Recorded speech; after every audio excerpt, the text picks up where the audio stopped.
समस्तीपुर के संत कबीर कॉलेज में कराए जा रहे निर्माण कार्य और शिक्षकों के बीच अनुदान की राशि वितरण का मुद्दा अब गर्माता जा रहा है। गौरतलब है कि परीक्षा के दौरान एक छात्र की मौत के बाद कॉलेज शासी निकाय के सचिव विधायक अख्तरुल इस्लाम शाहीन सदर एसडीओ के प्रयास से काफी साल से बंद कॉलेज को खुलवाया गया और कॉलेज में विकास कार्य शुरू किए गए। साथ ही 2007 से 2010 के बकाया राशि को कॉलेज के शिक्षकों और शिक्षकेतर कर्मियों के बीच वितरित भी किए गए। लेकिन कॉलेज के ही संस्कृत विभाग के शिक्षक सह पूर्व विधायक शील कुमार राय ने कॉलेज के प्रिंसिपल, सचिव और सदर एसडीओ पर कॉलेज में चल रहे निर्माण कार्य और अनुदान भुगतान में गड़बड़ी किए जाने का आरोप लगाया है। जबकि कॉलेज के प्रिंसिपल डॉक्टर शिवशंकर राय ने गड़बड़ी के आरोपों को सिरे से खारिज करते हुए कहा कि यहाँ बिल्कुल पारदर्शी तरीके से कॉलेज कर्मियों को अनुदान की राशि उनके आरटीजीएस खाते पर दी गई, जबकि निबंधित संवेदक से नियम के अनुरूप निर्माण कार्य कराए जा रहे हैं। निर्माण में कतिपय लोगों द्वारा व्यवधान पैदा करने पर स्थानीय पुलिस की मौजूदगी में काम हो रहा है। शिक्षक शील कुमार राय द्वारा जिन शिक्षकों को अवैध बताया जा रहा है उनमें शामिल doctor Subodh Kumar, professor Upendra Rai, professor Khaliq Ahmad, professor Rizwan Ahmad, doctor Mukesh Kumar, professor Madan Kumar, professor Vijay Kumar Vimal, professor Ashok Kumar, professor Mithilesh Kumar, professor Ram Pukar Rai आदि का बताना है कि उनकी नियुक्ति 19/4/2007 के बाद के रहने की वजह से चयन समिति नहीं हो पाई है। इसी को लेकर सभी लोग पटना उच्च न्यायालय से चयन समिति कराने का आग्रह किया था, जिसे डिसमिस कर दिया गया। लेकिन उन्हें कॉलेज में कार्य करने के लिए कहीं से अवैध घोषित नहीं किया गया। सरकारी आदेश के मुताबिक ही अनुदान की राशि उनके खाते में भेजी गई है। इसलिए कॉलेज के प्रिंसिपल सचिव पर अनर्गल आरोप लगाया जाना बिल्कुल गलत है। बताया जा रहा है कि आरोप लगाने वाले शिक्षक प्रोफेसर शील कुमार राय संस्कृत विषय में कार्यरत हैं, जिसमें कई साल से एक भी छात्र नामांकित नहीं हैं।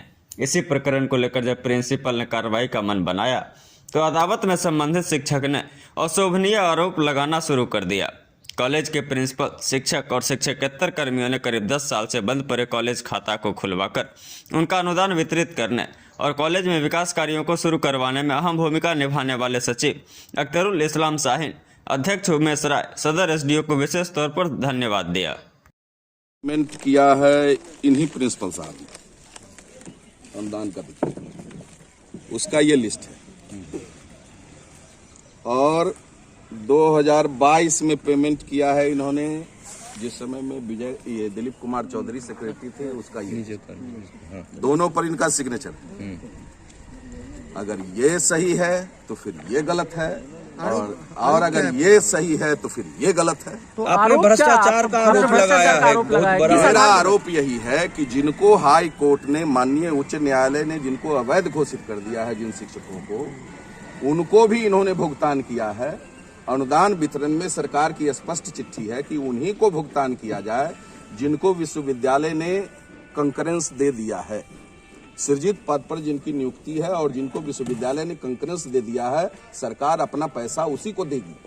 लेकिन यहाँ उन लोगों को पैसा दिया गया है जिनका चयन समिति नहीं हुआ। तो कितने शिक्षकों एक मोटी रकम उनसे कमीशन के रूप में वसूली की गई है और उसमें प्रिंसिपल, सेक्रेटरी, एसडीओ, सारे के सारे पदाधिकारी इसमें इन्वॉल्व हैं। गवर्निंग बॉडी में मैं भी मेंबर हूं एज ए टीचर्स रिप्रेजेंटेटिव। आज तक जब से गवर्निंग बॉडी का गठन हुआ है तब से लेकर के आज तक कोई बैठक नहीं बुलाई गई, मेरी राय नहीं ली गई। इसका टेंडर हो हुआ नहीं हुआ, किस मद से काम हो रहा है ये मुझे पता नहीं है, जबकि मैं गवर्निंग बॉडी का मेंबर हूं। मुझे इस बात की जानकारी नहीं है। और आप 50 लाख का काम करा रहे हैं, सीधा लूट का अड्डा बना लिया है, बाबा का बथान बना दिया इस कॉलेज को लोगों ने। तो कितने शिक्षकों के बीच सेक्रेटरी है यहाँ के अख्तरुल इस्लाम शाहीन, जो यहाँ के लोकल एमएलए हैं, वही सेक्रेटरी है। और इन लोगों ने मिल करके पैसा बंदर बाट किया है। अनधिकृत लोगों को पैसा इसलिए दिया गया ताकि उसमें मोटी रकम हमारे हिस्से आ सके, और ये तमाम वसूली प्रिंसिपल साहब कर करके सब जगह पहुंचाए हैं और अपने जेब में भी रखे हैं। इन्होंने बाजाबता कॉलेज के पैसे से जमीन रजिस्ट्री करवा लिया है। कॉलेज के बगल, इस कॉलेज के जस्ट पीछे जमीन रजिस्ट्री करवा लिया है और कॉलेज के खाते से वो पैसे निकासी की गई। मैं उसका भी सबूत आपको दूंगा। आप क्या चाहते हैं? हम यही चाहते हैं कि सरकार इस तमाम मामलों की निगरानी विभाग से जांच करावे और जो दोषी हो उसको सजा दे। अगर मैं गलत आरोप लगा रहा हूं तो मुझ पर भी मानहानि का मुकदमा चले और मुझको भी सजा। कितने शिक्षकों के बीच राशि का वितरण किया गया है? अब मैं पूरी लिस्ट आपको जो भी राशि का वितरण की गई है आपसे फिर पूछा जाएगा। चिट्ठी आपको दिखाया है, वो चिट्ठी में सिर्फ हम लोगों ने दिया था हाई कोर्ट में कि हम लोगों का भी चयन हो, चयन को ही सिर्फ रद्द किया है। दूसरा उस गजट में दिया हुआ है जिस विषय में एफिलिएशन नहीं हो, बच्चे नहीं हो, जब बच्चे ही नहीं है तो ऐसे लोगों को पैसा नहीं मिलना चाहिए।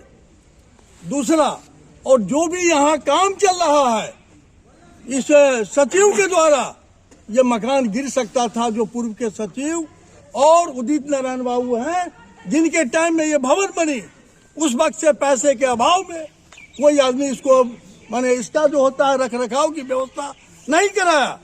आज धन बनाइए हमारे अख्तरुल इस्लाम साइन को, जिन्होंने आगे बढ़ के विधिवत ढंग से तो विधिवत तौर तरीके से करा करके ये काम करवा रहे हैं, और भुगतान जो की गई है वो जायज लोगों के बीच की गई है। 2008 तक जिसकी नियुक्ति की गई थी उन लोगों के बीच भुगतान करना था और उन लोगों के बीच भुगतान की गई है। जो बच्चों को पढ़ाया भुगतान के हकदार वो थे, वो बिहार सरकार के चिट्ठी में बाज़ाब्ता 2008 तक का है। और यही है जो 2 दिन पहले दूसरे शिक्षकों द्वारा जो कहा गया संपोषित गुंडों को पढ़ानाचार द्वारा पैसा दिया गया, जबकि सच्चाई ये है 7 और 10 की पैसा 2012 में बिहार सरकार ने रिलीज किया और मिथिला यूनिवर्सिटी ने 2014 में इंडियन बैंक को दिया। और काफ़ी लंबे दिनों के बाद एसडीओ साहब के पहल के बाद, धन्यवाद है हमारे शासी निकाय में एसडीओ साहब, उनके पहल के बाद ये बैंक खुला। और हाई कोर्ट की जहाँ तक सवाल है, 2013-2015 में एक अमेंडमेंट आई थी, जो लोग बहाल आज से 79 से 86 से 82 से सभी लोग को हमारी तरफ बहाली थी, और 19/4/2007 के जो पूर्व लोग हैं उनकी बहाली के लिए एक अमेंडमेंट आया जो चयन समिति आपका कराया जाएगा। और 26/3/2008 तक हम लोग बहाल हैं। सरकार ये नहीं हमको कहा कि आपको हटा दिया जाएगा। हमने 2017 में चयन समिति कराने के लिए हाई कोर्ट गया और वो केस वास्तविक में हमारी डिसमिस हुई, और हाई कोर्ट ने ये नहीं कहा जो आपको चाहे जीबी को चाहे हमको आप कॉलेज में नहीं रहे। हमने 7 से 10 में काम किया। अगर हमको 12 में पैसा मिलता, 7-10 का 13 में मिलता, 15 में मिलता, 18 में मिलता तो हम हकदार थे, और आज हम हकदार नहीं हैं। तो क्या आरोप क्या लग रहा है? हमारे ऊपर आरोप लग रहा है, हम लोग के ऊपर, जो ये लोग गुंडा है। पीएचडी होल्डर है, हम पीएचडी होल्डर हैं। आज के डेट में गेस्ट फैकल्टी की बहाली हो रही है। हम पीएचडी हैं, हम दूसरे जाएंगे तो हम उनसे ज्यादा एलिजिबल होंगे और हमारी बहाली हो गई। दूसरे हमारे साथी बहुत सारे साथी को हुआ। तो इस तरीके से एक शिक्षक को वो संसदीय और अशोभनीय भाषा का इस्तेमाल करना कहीं से शोभनीय नहीं। नाम और पद बता दें। मेरा नाम सुबोध कुमार, सहायक प्राध्यापक इतिहास विभाग। देखा जाए सर, सबसे पहले यहाँ एक हादसा हुई थी, उसके बाद से हमारा शासी निकाय का सचिव अख्तरुल इस्लाम साहिन साहब, जो यहाँ के विधायक भी हैं, और एसडीओ साहब, इन लोगों ने काफ़ी ध्यान दिया। और जो राशि हमारा इंडियन बैंक में 10 साल से पड़ी हुई थी, जिसके लिए हमने राज्यपाल को लिखा, हमने बिहार सरकार को लिखा, और यूनिवर्सिटी से कई चिट्ठियां कुलपति और कुलसचिव का आई, उसके बावजूद भी इस बैंक के मैनेजर वेतन नहीं दे रहा था, हमारी राशि को रोके हुए था। उसमें हमारे अनुमंडलाधिकारी का अहम भूमिका रहा और उन्होंने उस राशि को निर्गत करा, और हमने अपने शिक्षक शिक्षकेतर के बीच में वेतन का भुगतान, जो विधिवत रूप से हमारे शिक्षक और शिक्षकेतर लोग बहाल हैं, उनके बीच में हमने अनुदान को आरटीजीएस के माध्यम से बंटवारा किया। जो भी कहा जा रहा है कि हमारे ऊपर घोटाला की बात, उस बात में कोई जान नहीं है, निराधार है। कहीं से कोई साक्ष्य आपको नहीं मिल सकता है, इसलिए कि पैसे को आरटीजीएस के माध्यम से आप किसी और शिक्षक शिक्षकेतर से पूछ सकते हैं। कि उनको जितनी राशि खाते पर गया आरटीजीएस से उतना मिला कि नहीं मिला, इसलिए कहीं कोई घोटाला नहीं है। जो लोग कहते हैं या हमारे जो लोग कहते हैं कि घोटाला, या जिनके बीच में शिक्षकों को कहा गया कि वे गुंडे लोगों को बांटा गया, ऐसी बात को मैं निंदा करता हूं कि वैसे लोग, बोलने वाले लोग गलत करते हैं, और अगर बोले हैं तो खुद उनके विषय में कोई छात्र नहीं है, फिर भी उनको हम पैसा दिया है, लेकिन कहीं से कोई गलती नहीं हुई है। यह मकान बरसों से जैसे तैसे है, अब इसकी नौबत है कि अगर इसका रक्षा नहीं कराया जाए, इसका प्लास्टर नहीं कराया जाए तो मकान किसी समय गिर सकता है। इसके लिए आदरणीय हमारे सचिव और क्या कहते हैं कि अनुमंडलाधिकारी ने कहा कि हमको परीक्षा लेनी है, मैट्रिक का परीक्षा और इंटर का परीक्षा, उससे पूर्व मकान को बेहतर बनाइए, छात्रों के हित में जो संसाधन हो सके उसको पूरा कीजिए, अन्यथा कार्रवाई आप पर की जाएगी।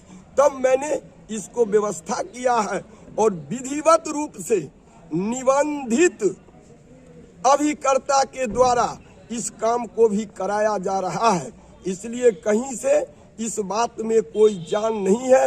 बोलने वाले लोगों पर मैं निंदा करता हूं कि यहाँ घोटाला, 1 रुपये की घोटाला का कोई अगर पकड़ लेगा तो आप जो कहिए हम गुलामी करेंगे। आज तक हम 5 बरस 10 महीने से यहाँ पर हैं। हम यहाँ पर के पाठक जी के अनुसार कार्रवाई शिक्षक पर करते हैं। जो शिक्षक कायर हैं, जो काम नहीं करते हैं, जिनके विषय में छात्र नहीं है, वो भयभीत है कि कल से मेरा वेतन बंद हो जाएगा। इसलिए वो लोग एक तरह से कहिए, यहाँ समाज में हमारे कॉलेज पर गलत लोगों को, अपने द्वारा संपोषित गुंडों को भेजकर हमारे शिक्षक को गाली दिया गया, पीटने की धमकी दी गई, रिवॉल्वर उनके सीने में ताना गया। हमने कार्रवाई किया और वे गुंडे आकर हमारे प्रशासनिक काम में, हमारे कॉलेज में हमारे पास अभी कुर्सियों की कमी है, वो आकर के बैठ जाएंगे और हमारे प्रशासनिक व्यवस्था को डिस्टर्ब करते हैं। हम उस पर कार्रवाई करते हैं तो उनके संपोषण करने वाले लोगों को तकलीफ होती है और हमारे कार्य को बाधा डालते हैं कि शिकायत आपने कहाँ की थी? इसको लेकर शिकायत कहाँ की थी? जो व्यवधान उत्पन्न हुआ था काम के दौरान, इसकी शिकायत कहाँ की? हाँ, इसकी शिकायत हमने अनुमंडलाधिकारी के यहाँ किया। इसमें एक और बात